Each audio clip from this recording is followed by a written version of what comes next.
The Side of Freedom by Elise Kova. Depth of the Koldaya. The Side of Freedom. Vivien silently repeated Tezzeret's words. That could mean a whole lot of things, especially coming from a man like Tezzeret. They'd fought each other on opposite sides during the War of the Spark, and while she'd never known him personally, she'd heard enough stories to get a general sense of the man. Tezzeret had been known to look after himself, foremost, which meant that there were innate risks to following him when they'd only just met.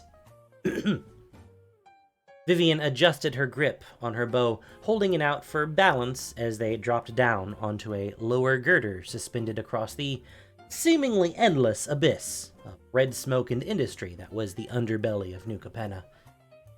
Tezzeret glanced back as she landed lightly behind him, silently compared to the heavy metallic clang every time he fell to a lower rung. How she fell behind him silently compared to the heavy metallic clang every time he fell to a lower rung. Got it. Understood.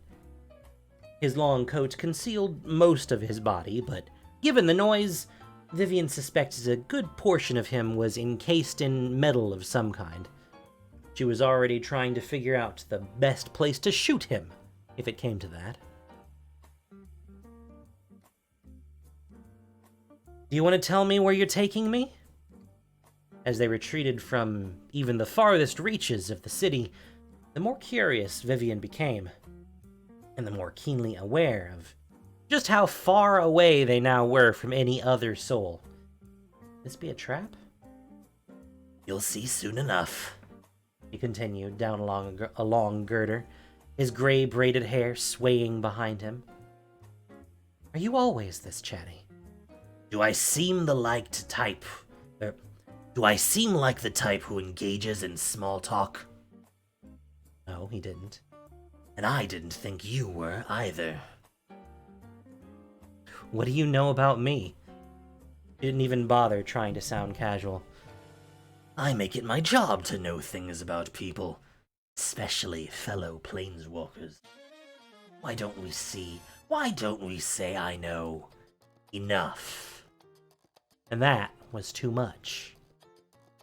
She was still wary, but not on alert, despite his brevity. She didn't feel animosity or danger coming from him. Her senses were hard-won and honed by time and experience. Vivien trusted her gut and followed him deeper into the underbelly of this strange new plane. A steel web of titanic girders tightened around them, slowing their pace. Rebar, easily 4 times thicker than her thigh, crossed between them, coated with dirt and grime that had collected into mountains over what must have been centuries. The filtered light turned faint and rusty, casting everything in an ominous hue. Eventually, the metal buildings and their supports gave way to rock. The city of New Capenna did have a bottom, and it seemed they had finally, at long last, reached it. This deep there was almost the light of... this deep there was only the whisper of light buzzing through long-forgotten bulbs that flickered like the determined ghosts of the city's forefathers. The girders that supported New Capenna had been plunged through ruins and attached by rivets and screw to the rocky top of what appeared to be some giant plateau. These ruins must have been the first Capenna. Its humble and early days were buried by the progress that pushed its people toward the skies. The way a wall had crumbled, claw marks still gouged into the stone, caught Vivien's eye. Perhaps it hadn't all been progress. Perhaps it had been recovery, following some other devastation. Vivien paused at the edge of a girder where it met a pile of rubble. Kneeling, she touched the dirt. It was packed, hard, dry, and dead. It had been a long time since the people of this city had connected with the earth that still strained to support them. Tezzeret said nothing, led her deeper still. Down a winding path that cut into the plateau itself, he led her through crag and cave. Just when all light vanished, Tezzeret shrugged off his coat and crimson bloomed against the rough walls that surrounded them. The glow came from before him, within him, outlining his form in an ominous red. It turned his pale skin almost the same shade. Vivien drew an arrow from her quiver. Its green haze mingled with Tezzeret's vermilion as he turned. "What is that?" she demanded. "A show of trust and good faith." He motioned to the source of the light in his chest. It oozed between the breaks in the metal plating that covered his body like haphazard bandages, replacing flesh entirely in some places. The plasma that took the place of bone and sinew was barely contained by the strips of metal. "The planar bridge." It's true. It wasn't destroyed. She'd only ever heard rumors. Tezzeret smirked. "I see my reputation precedes me." "More than you know." He kept her arrow knocked. "It's harmless to you," Tezzeret shrugged. "But it looks quite ominous, doesn't it? The way it glows." He inspected his arm as if it were someone else's stitched to his body. "It changed after transporting them across planes. Corrupted, perhaps.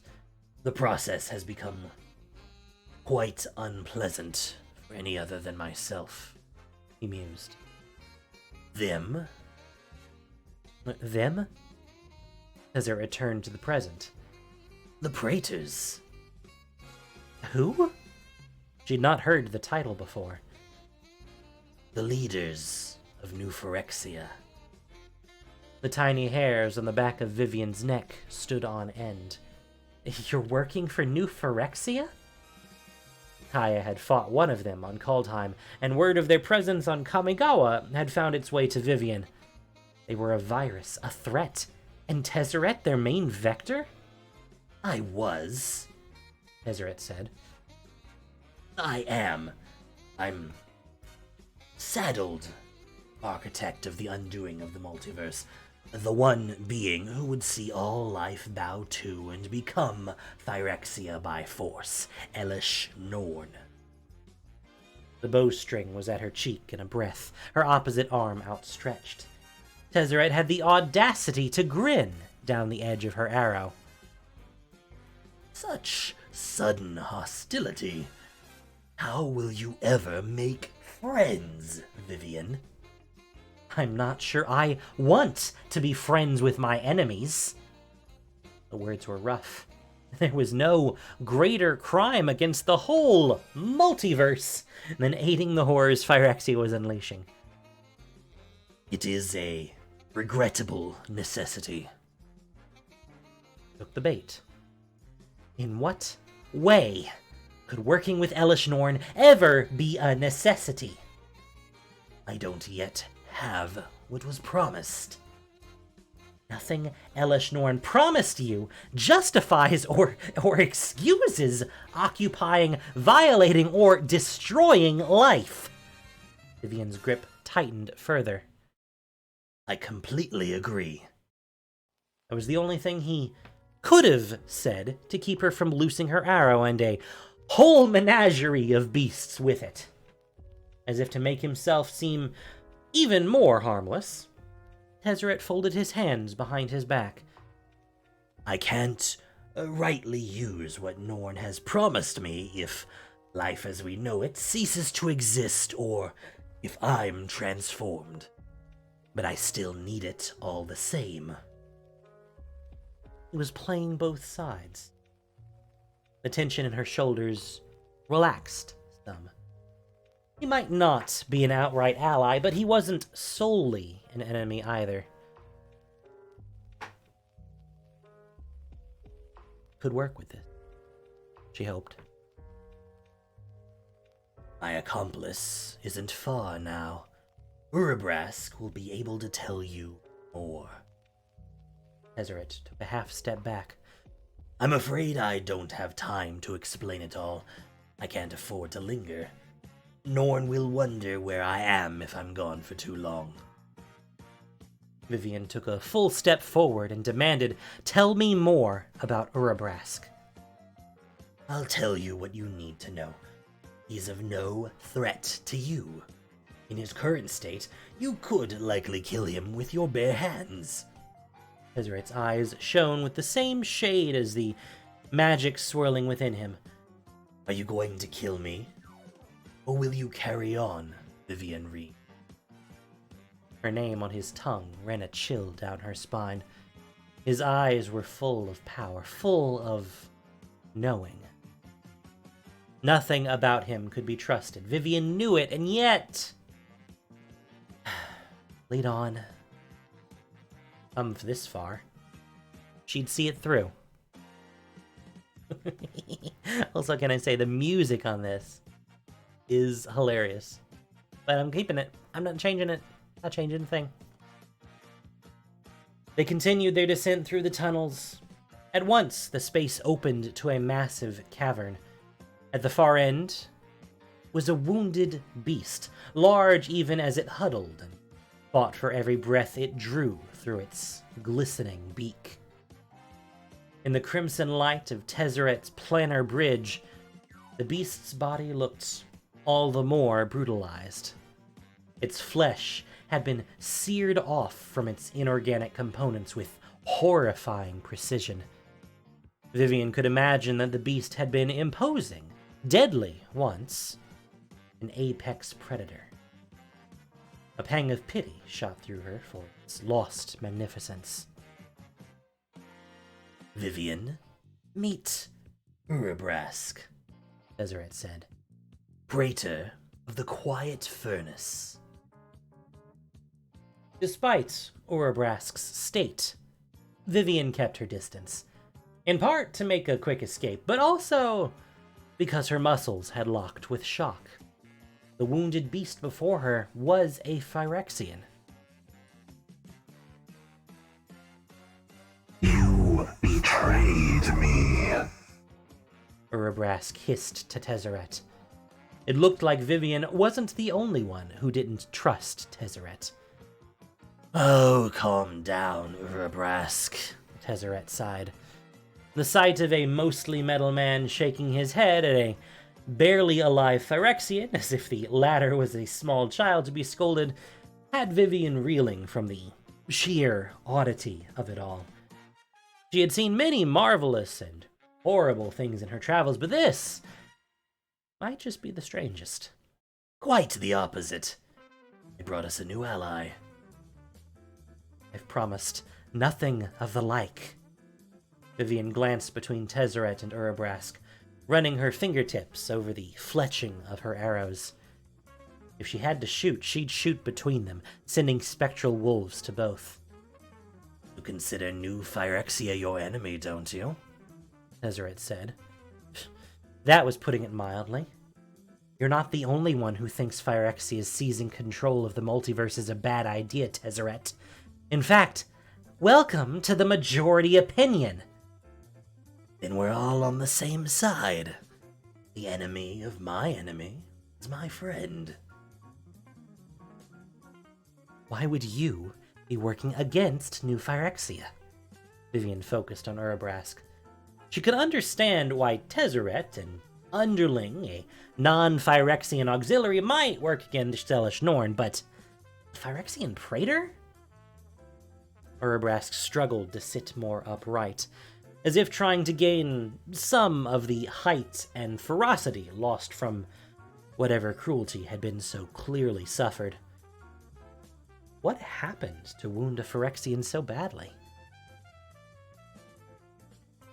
Elesh Norn has dominated all of New Phyrexia. Jingitaxius, Vorinclex, and many of the Black Thanes have pledged themselves and their spears to her grand vision. But I serve no one, and those I lead wish to be left alone. We do not share Norn's vision. Urabrask's claws raked softly against the stony ground in a movement that Vivien assumed was frustration. Norn wants the multiverse to be one singularity, for all life to be Phyrexian, and all Phyrexians to be under Norn.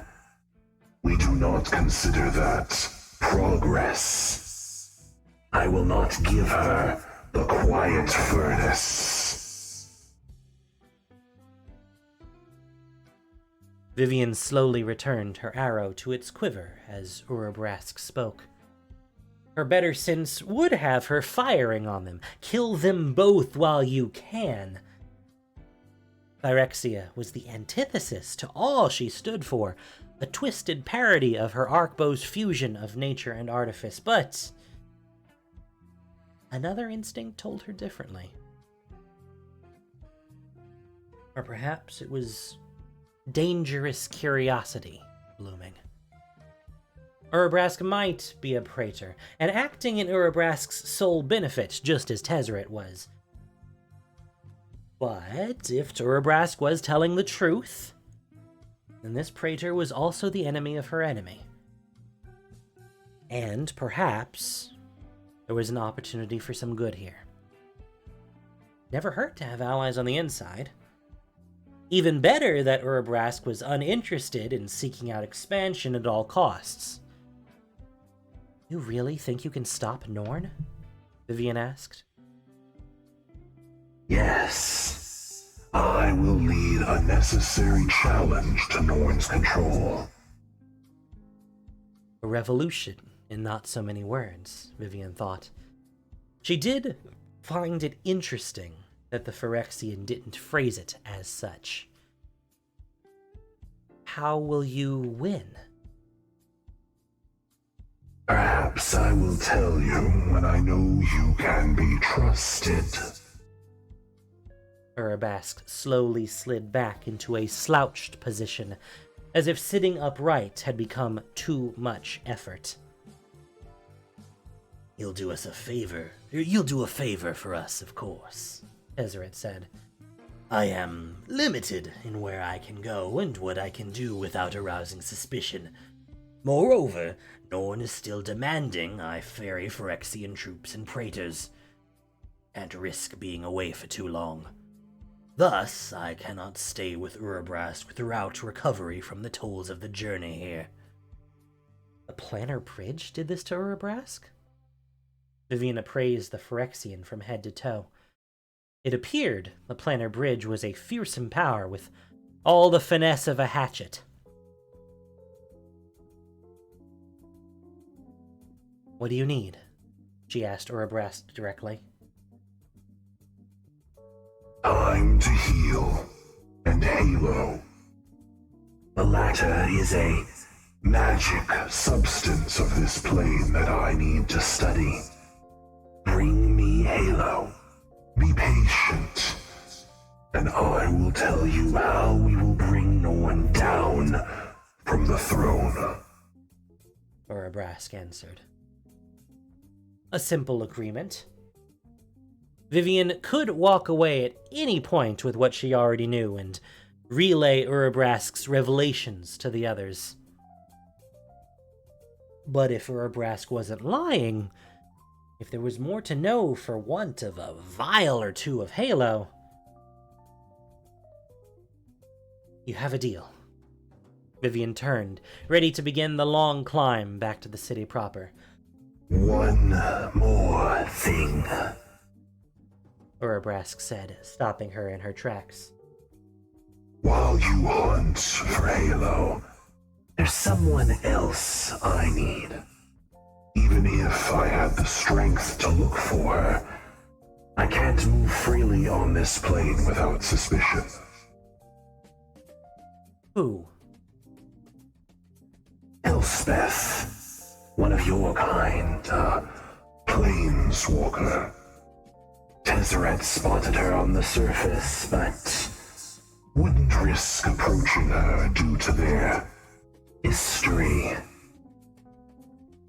Elspeth, Vivien repeated, committing the name to memory. What do you want with her? Norn fears her. That's all I know. And an enemy of Elish Norn was someone Vivien wanted to know. You had thought Halo is what had wrecked up Urabrask on this plane? No, absolutely the planar portal. That's why in a Kaldheim story, when we first saw Vorinclex, he was barely just a skeleton. And then very quickly, as soon as he killed a couple things, he quickly evolved a new form to cover over it. Which is more his power than most other Phyrexians. I'm sure Urabrask could do similar, just not nearly at the same speed, and I guess that wouldn't be very helpful to the locals, as it were. Which would be against Vivien, yeah.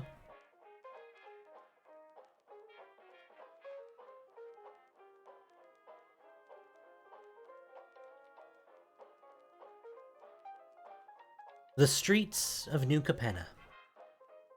Of the 3 levels of New Capenna, the Metzio was Vivien's least favorite.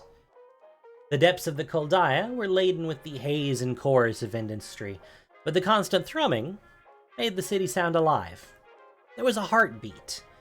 Those were the groaning, wrenching, exhausted noises of growth, even if it was of the industrial sort. And of course, deep below was the earth itself, the closest connection New Capenna had to the natural. Park Heights was all forced growth and carefully manicured nature. But there were parks containing real trees worthy of strolling whenever she found herself aching for something green and alive.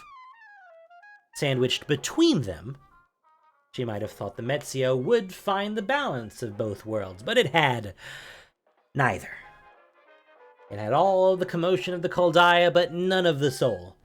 Indulgence and overconsumption of others' labor reigned supreme. Everyone moved far too fast to stop and appreciate a dandelion springing as determined as hope from a sidewalk crack. However, a benefit of all that movement was that no one ever paid her any mind. You could put her tracking and hunting skills to use to hear and see things. One moment, she would be present, and the next she was gone, no one else the wiser. That skill was how she had ended up as an informant or an obscura spy. Vivien leaned against a shuttered storefront in a more subdued section of the Metzio. It was busy enough that loitering didn't seem suspicious, quiet enough that 2 could talk without raising voices. Footsteps approached. Arrow, a shorter woman with russet skin and a navy bowler hat settled atop cropped, silken black tresses, murmured softly. Navy, Vivien replied without looking.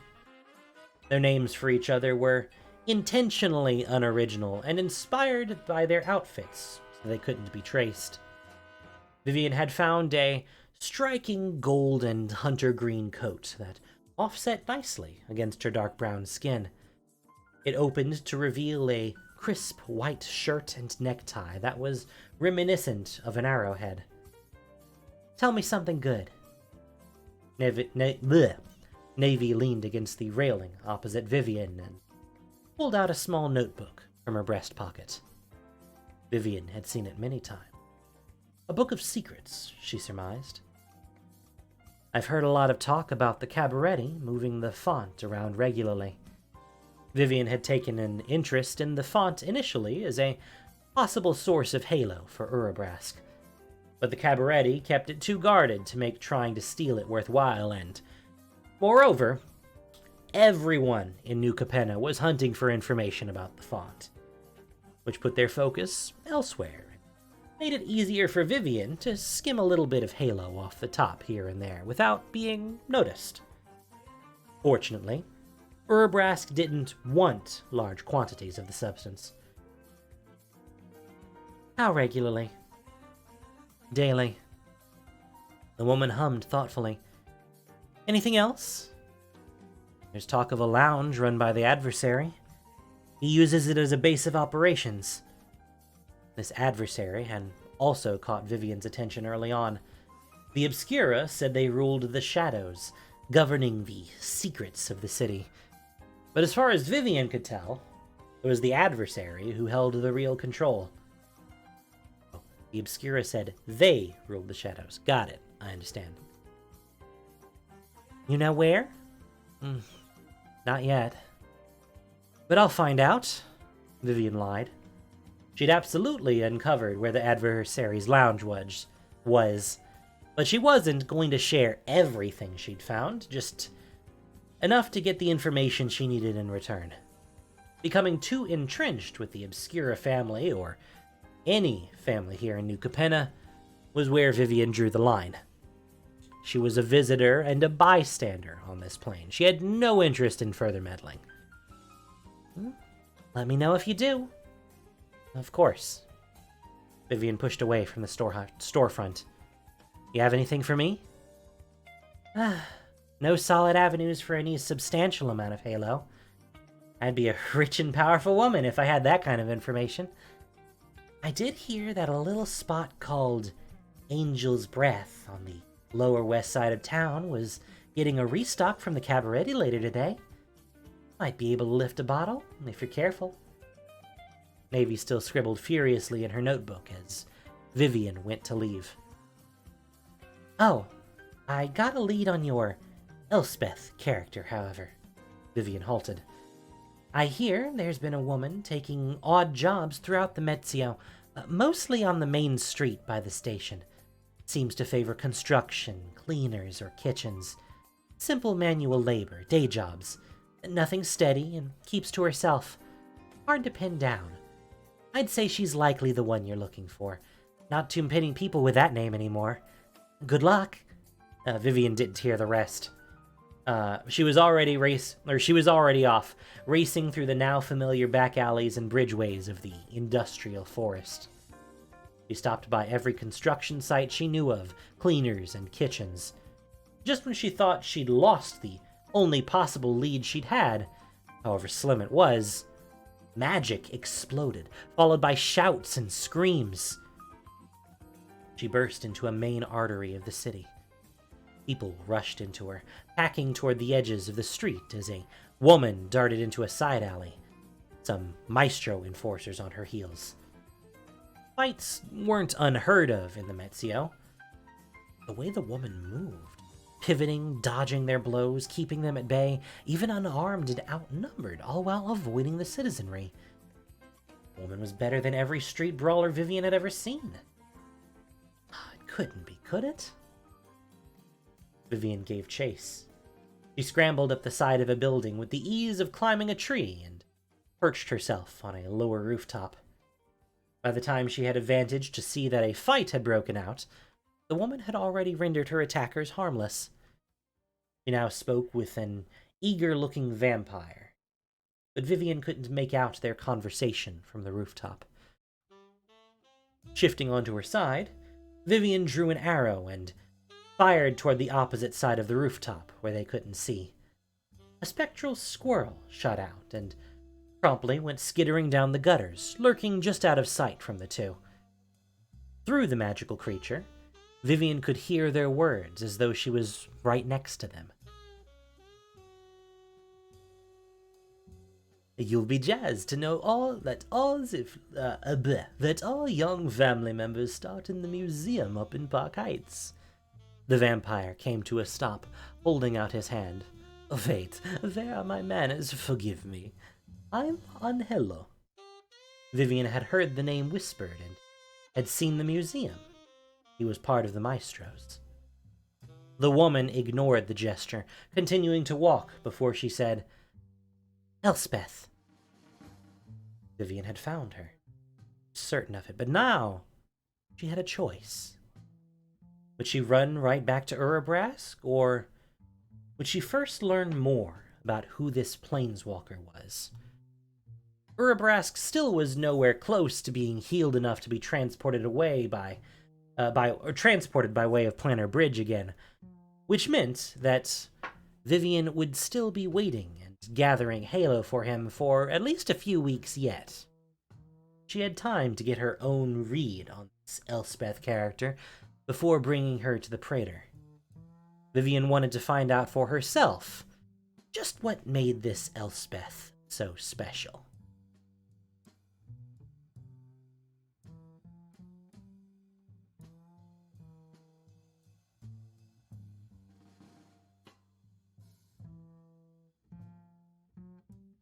A shady lounge. Vivien hadn't managed to find a moment with Elspeth yet. Angelo had taken her right to the Maestro's museum after Elspeth had agreed to join the family, which Vivien found to be a curious decision for a planeswalker. Vivien had stalked the museum, lurking as best she could and leveraging Navy's information to try and find a way in. But the Maestros were good at keeping their new recruits under lock and key until they were deemed ready to take on family business. But, with any luck, Elspeth was finally ready, allowing Vivien to finally catch her alone for a word. Navy's latest piece of information said that the adversary was holding a gathering tonight, and a Maestro would be in attendance. She'd also hinted the Obscura had recently seen Elspeth on the move for the Maestros.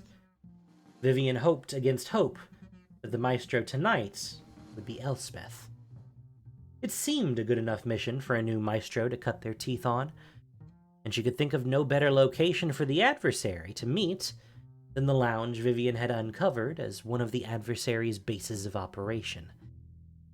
And if Elspeth didn't come, Vivien could at least find some additional Halo for Urabrask to study. The Praetor had begun to look better as the weeks progressed, but it was still far from well. Vivien sat at the counter, a sickening purple glow turning everything plum color, her drink included. They had offered her Halo, an overt display of power to have so casually on the menu, but Vivien had refused. She'd tried Halo once for her own curiosity and information gathering, and after it went straight to her head with a rush of wild magic, she didn't need any more. It was a false strength that risked making her overconfident. A surplus of confidence led to mistakes, and Vivien needed her better senses about her. The substance was potent, powerful indeed. She could see why it held New Capenna in its grip, but she didn't yet know why Urabrask wanted it. Just holding it seemed to cause him to wince. Or, well, she assumed the expression shift was a wince. It wasn't always easy to gauge his emotions given the beak and hollow eyes. So Vivien nursed a glass of something far less exciting. The man behind the counter had given her a side-eye when she'd ordered water. But water was a very fine drink, as far as Vivien was concerned, essential even. The door to the lounge opened, and a young woman slipped in. Not Elspeth. But the woman was a Maestro, without doubt. She had the steely eyes of a vampire. Vivien set her drink down, cursing under her breath. Well, Elspeth wasn't the Maestro coming tonight. Time for Vivien to engage the backup plan. I've changed my mind, but I need to run. Could I have some of that Halo for the road? Vivien asked the man serving patrons. He snorted at the audacity of the question. All drinks stay in the house. Boss's rules. He likes to be where the party is. Can't blame him for that. She flashed a coy grin. The man chuckled. He didn't seem to be too suspicious of her unconventional request. I'll take one here, then. He reached for a bottle of Halo and a glass. The boss is here tonight? If you don't know the answer, then that's not your business. The levity vanished. Vivien eased away from the counter, holding her hands up. I just hear things is all. This is a city of open ears and loose tongues, if you ask me. Busy yours with Halo before I have to ask you to leave. He handed her a glass that swirled with a living rainbow. Cheers, Vivien murmured, watching him cross to the opposite end of the counter to speak with some other patrons. She shifted so her back was to them, pulling a small vial from the leather pouch at her hip. With a steady hand and a careful pour, Vivien could sneak some of the Halo out of the lounge and back to Urabrask without arousing suspicion. She'd done this movement enough times now that it was second nature. It was because of her angle that she saw the maestro slip out the back. In the brief crack of the door, she saw a familiar bowler hat. Navy doing here? Vivien eased away from the counter, leaving the rest of the Halo behind. Didn't take more without looking suspicious, and her internal alarm bells were already ringing loud and true. Navy had made it sound like she had no idea about this place when Vivien had brought it up. Glancing around and trying to look as inconspicuous as possible, Vivien slinked into the shadows and approached the back door, still ajar. "Everything's all set, then?" Navy whispered. "Yes. The maestro's loyal to the boss will be ready at the crescendo." "Well, good. He will reward you handsomely for your assistance. I'll pass along what you've told me." Navy was a double agent. Vivien wondered who held her true loyalty. The Obscura? Adversary?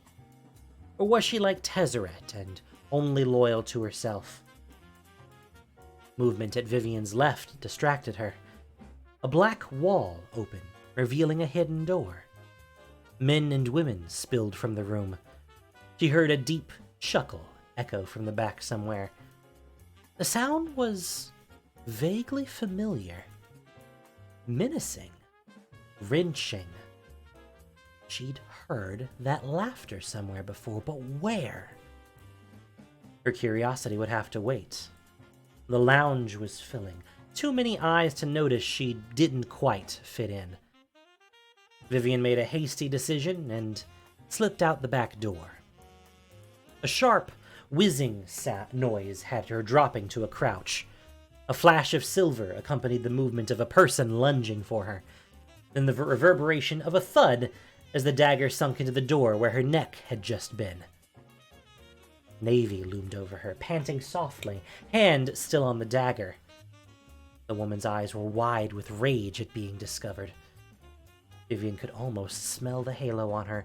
It was no doubt making Navy feel powerful enough to attack a clearly trained fighter like Vivien. "Knew you would come if I waited long enough. You're so curious about the adversary and the maestros. Once you mentioned this place, I knew all I had to do was wait." Vivien slowly reached toward the belts cinched at her waist. She hadn't brought her bow and quiver. They were much too conspicuous. But she hadn't come completely unarmed. "Why are you after me?" They certainly weren't friends, but Vivien hadn't thought there was any animosity brewing between them. "You're getting a bit too good at your job." Navy freed the dagger. "And the boss doesn't like people sniffing this close to his doorstep." She brought the dagger down toward Vivien's head. Vivien sprung up. With one hand, she caught Navy by her forearm. With the other, she drew her own dagger and in a fluid motion, plunged it into the woman's gut. It's horribly easy. Navy wasn't a fighter. A clatter rang out as Navy's knife hit the ground. She went limp in Vivien's arms. Vivien eased her down and against the alleyway wall. "If you pull out this knife, you'll bleed out," Vivien said softly. "Leave it in, and you have about 10 minutes to find help." She met Navy's eyes and held her gaze. The woman was younger than Vivien had thought. Young enough for Vivien to watch as Navy's own mortality dawned on her for the first time. "Go to your Obscura. Tell them the adversary's goons did this. The adversary is not your family, and he will let you die. The choice is yours. Navy's body trembled from pain and shock, but she managed to nod. As Vivien released the dagger, she noticed the notebook she'd seen scribbled in many times tucked in Navy's pocket. Without a second thought, she took it. Whatever an Obscura thought was important enough to write down must be very important indeed to be worth the risk. The price of your life. Vivien held up the notebook. Everything had a balance. Everything had a cost.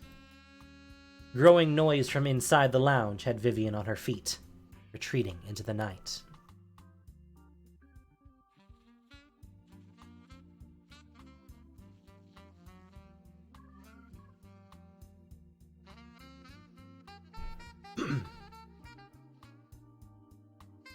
Park Heights.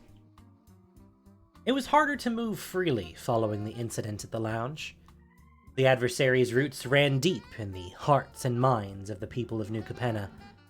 None of her previous haunts were as safe as they once were. She couldn't even enjoy the trees of Park Heights, not when there were enemies lurking in the shadows. Keeping her head low, Vivien consulted the note she'd taken from Navy's pocket. This was the drop-off point for Halo, and the bag was waiting just as the memo said it would be. Now, all she had to do was wait. Either the maestro that came would be Elspeth, or there would be no one, and Vivien could strong-arm the substance away and be lost to the night. A figure emerged from the gloom, stepping into the lamplight. Vivien instantly recognized her dark hair, khaki skin, bright brown eyes, and jaw set with determination. Oh, there's no doubt. Elspeth. Tonight was going better than Vivien could have hoped. She moved at the same time as Elspeth did for the bag, emerging from her cover in a few long strides to grab Elspeth's wrist. I was wondering who would come to collect. Vivien kept her voice low. There were others in the park, drawing near. It wouldn't serve her well to alert them too quickly.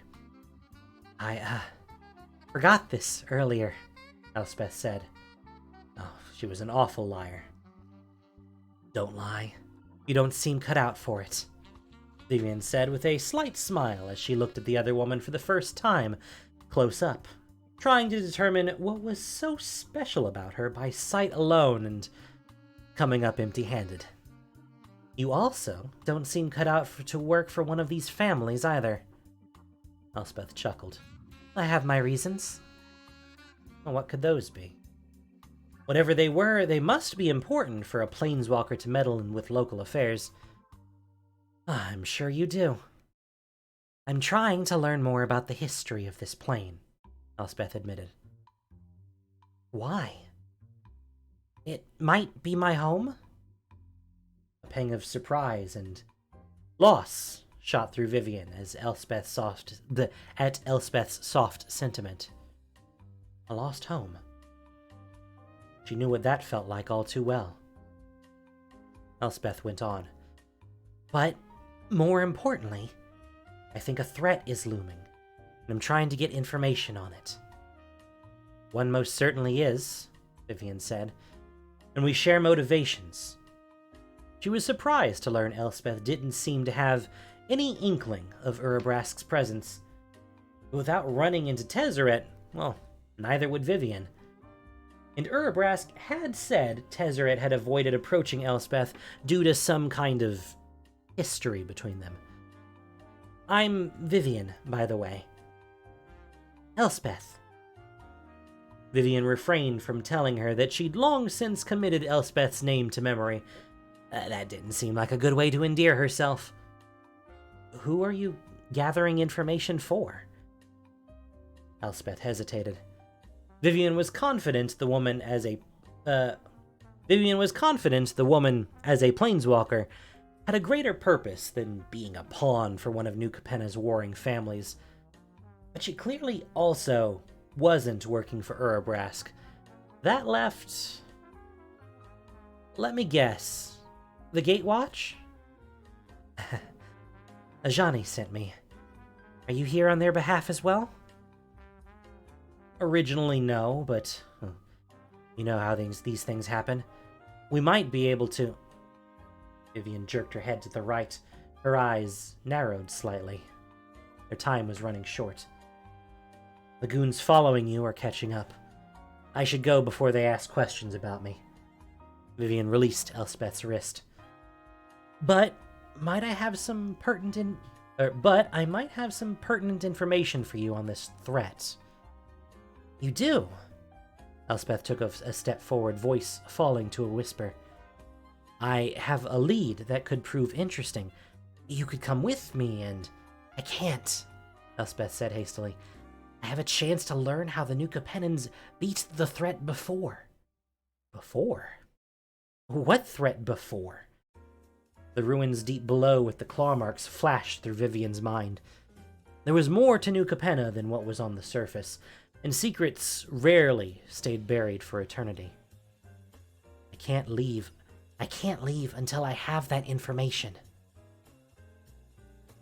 Very well. They were indeed aligned.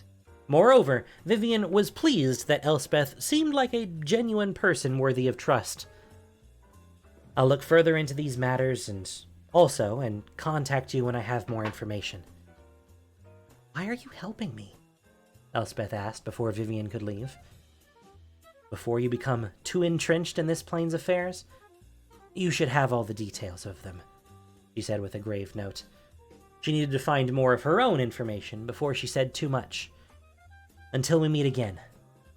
When? When I have something worthwhile. Vivien gave a small nod. She wasn't going to bring Elspeth to Urabrask just yet. She had to earn the woman's trust first and gain more of her own information. It's been a pleasure to meet you. Vivien retreated into the underbrush. She looked back once at the woman and then down at the hand she'd used to grab Elspeth's wrist. Phantom pins pricked the flesh of her palm. That woman. She looked back to the bench to find Elspeth gone. There was something special about her indeed. Yay! I have no idea. Anyway. The undercaverns of the Kuldaya. I found Elspeth, Vivien announced the moment she entered Urabrask's cavern deep below the city. You did? Urabrask went still. Why is she not with you? She's not ready to leave yet, Vivien said, recounting her interaction with Elspeth for him. Can we not make her ready? I doubt it, Vivien said plainly. Elspeth didn't seem the sort to be easily swayed when her mind was made up. Then we will wait, Urabrask said. She is the key to our success. I will not depart without her. Her spark will ignite my people and the Mirrans both. The city is nearly at its breaking point. Vivien had felt the balance shifting for some time, and the movements of the adversary were only speeding up the process. I suspect that when it does, Elspeth will know if she's found what she's looking for or not. Then break it faster. Vivien bit back a snort. The Phyrexian clearly wasn't intending to be comical. Urabrask only spoke in a matter-of-fact way that held no sarcasm or levity. I will be ready when Elspeth is. We won't delay, Vivien said with a note that emphasized all this was still her choice. She was not blindly taking orders from a praetor. Plus, I know just where to find her when the time comes. The maestro had told Navy that there would be those who had infiltrated the upcoming crescendo, and the notebook Navy held had notes that further corroborated the revelation. Either Elspeth would be among them, which Vivien doubted, considering she didn't seem like the sort who would align herself with the adversary, or she would be fighting against them. No matter what, Vivien would bet Elspeth would be at the crescendo, and that would be the start of the end of New Capenna as it was. The adversary won't be the only one laying traps at the upcoming crescendo, Vivien vowed. I advise caution toward him, Urabrask said. Tezzeret mentioned he is a planeswalker too. Vivien had a growing suspicion. Did he say who? The demon, He said unhelpfully. Demon? Oh, lovely. She grabbed up her bow and quiver, already racking her brain for who it might be. That laughter still haunted her. I'll be needing these, then. When I'm done and return with Elspeth, we will finalize just how you're helping the Gatewatch, and how we're helping you with this revolution of yours. Urabrask dipped his long head. The Planner Bridge will destroy my body when I return to New Phyrexia. It has taken me weeks to recover here, and I suspect it shall take just as long on my return. But the time is almost right for me to make the journey. Good. Vivien started back out of the cavern, running her fingertips along the fletching of her arrows in thought. There could actually be a path toward containing the relentless expansion of New Phyrexia. It seemed almost too impossible to fathom. But, first things first. She needed to get to Elspeth, and the crescendo would be her best shot. And Vivien never missed her mark.